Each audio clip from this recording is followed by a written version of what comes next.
எல்லாருக்கும் வணக்கம். நாம எல்லாரும் ஒரே உலகத்தை தான் பாக்குறோமா? இல்ல ஒவ்வொருத்தரும் பாக்குறது அவங்க மனசோட ஒரு பிரதிபலிப்பு. இன்னைக்கு நாம இந்த ஆன்மீக கண்ணுங்கிற ஒரு ஆழமான விஷயத்துக்குள்ள போக போறோம். நீங்க பாக்குற ஒரு விஷயத்த ஏன் அப்படி பாக்குறீங்கன்னு புரிஞ்சுக்க போறோம். இப்போ உங்ககிட்ட ஒரு கேள்வி. நீங்க பாத்துட்டு இருக்கிற இந்த உலகம், அது நிஜமான உலகமா?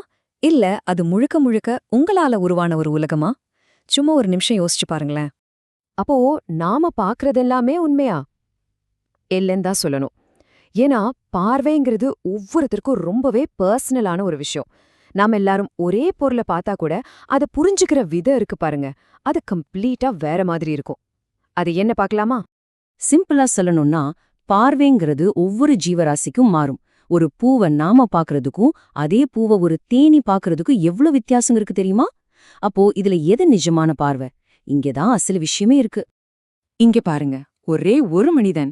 ஆனா அவன பாக்குற புலிக்கு அவன் வெறும் சாப்பாடு, அவனோட நண்பனுக்கு அவன் ஒரு உற்ற தோழன், எதிரிக்கு அவன் வீழ்த்தப்பட வேண்டிய ஒரு ஆள்.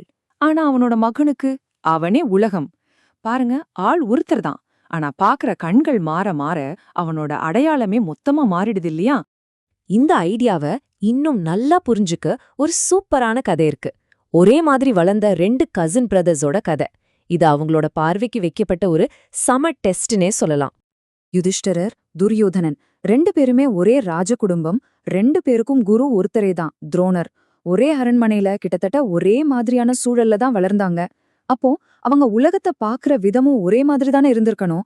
ஆனா அப்படி இல்ல. ஒரு நாள் அவங்களுக்கு ஒரு விசித்திரமான ஒரு மிஷன் கொடுக்கப்படுது. யுதிஷ்டரர்கிட்ட சொல்றாங்க, நீ உலகம் முழுக்க போய் ஒரே ஒரு கெட்டவனையாவது கண்டுபிடிச்சிட்டு வான்னு. அதே சமயம் துரியோதனன் கிட்ட சொல்றாங்க, நீ போய் ஒரே ஒரு நல்லவனையாவது கண்டுபிடிச்சிட்டு வான்னு. இங்க ஒரு விஷயத்த நம்ம ஞாபகம் வச்சுக்கணும். ரெண்டு பேருமே தேடினது ஒரே உலகத்துல தான். அவங்க சந்திச்ச மக்கள், பார்த்த ஊருங்க எல்லாமே ஒண்ணுதான். அவங்களோட தேடல் முடிஞ்சுது. ரெண்டு பேரும் திரும்பி வராங்க. அவங்க என்ன கண்டுபிடிச்சிருப்பாங்கன்னு நினைக்கிறீங்க? அவங்க சொன்ன பதில் அங்கிருந்த எல்லாரையும் அப்படியே ஆச்சரியத்துல உறைய வச்சுது. முதல்ல யுதிஷ்டிரர் சொன்னாரு, நான் இந்த உலகம் முழுக்க சுத்திட்டேன். ஆனா என்னால ஒரு கெட்டவனத்தோட கண்டுபிடிக்கவே முடியல. அடுத்து துரியோதனன் சொன்னா, நான் எங்க தேடியும் சரி ஒரு நல்ல மனுஷனு கூட பார்க்க முடியல. பாத்தீங்களா, ஒரே உலகம், ஒரே மக்கள், ஆனா ரெண்டு பேரும் சொன்னது முற்றிலும் எதிரெதிரான கருத்து. இது எப்படிங்க சாத்தியம்? இதுக்கான பதில் அவங்க பார்த்த உலகத்துல இல்ல, அவங்க பார்த்த கண்ணாடியில இருந்தது. ஆமா, மனசு எப்படியோ கண்ணும் அப்படியே. இதுதான் அந்த ரகசியம். இததான் அந்த பெரிய ரகசியம். ஒருத்தரோட மனசு எப்படி இருக்கோ அப்படிதான் அவரோட பார்வையும் இருக்கும். நாம உலகத்தை உள்ளது உள்ளபடி பாக்குறதே இல்ல. நம்மளோட எண்ணங்கள், நம்ம உணர்வுகள்னு ஒரு ஃபில்டர் வழியாதான், ஒரு கண்ணாடி வழியாதான் உலகத்தையே பாக்குறோம். இப்போ அந்த கதை புரியுதா உங்களுக்கு? யுதிஷ்டிரரோட தர்மகுணம் ஒரு துளி அழுக்கு கூட இல்லாத கண்ணாடி மாதிரி. அதனால எல்லார்கிட்டயும் இருக்கிற நல்லத மட்டுமே அது பிரதிபலிச்சுது. ஆனா துரியோதனனோட பொறாம, அது ஒரு அழுக்கு படிஞ்ச கண்ணாடி மாதிரி. அதனால அவனுக்கு எல்லார்கிட்டயும் இருக்கிற கெட்டது மட்டும்தான் கண்ணுக்கு தெரிஞ்சுது. சுருக்கமா சொன்னா, அவங்க வெளியில பார்க்கல, அவங்க மனசுக்குள்ள என்ன இருந்ததோ அததான் வெளியிலயும் பார்த்தாங்க. ஓகே, நல்லது கெட்டதுன்னு உலகத்தை பிரிச்சு பாக்குறது ஒரு நிலை. ஆனா இதுக்கும் மேல ஒரு பார்வை இருக்கு. அதுக்கு பேருதான் ஆன்மீக கண், அதாவது தெய்வீகத்தையே பாக்குற ஒரு பார்வை. அப்போ இந்த ஆன்மீக கண்ணுனா என்ன? அது ஒரு வரம்னே சொல்லலாம்.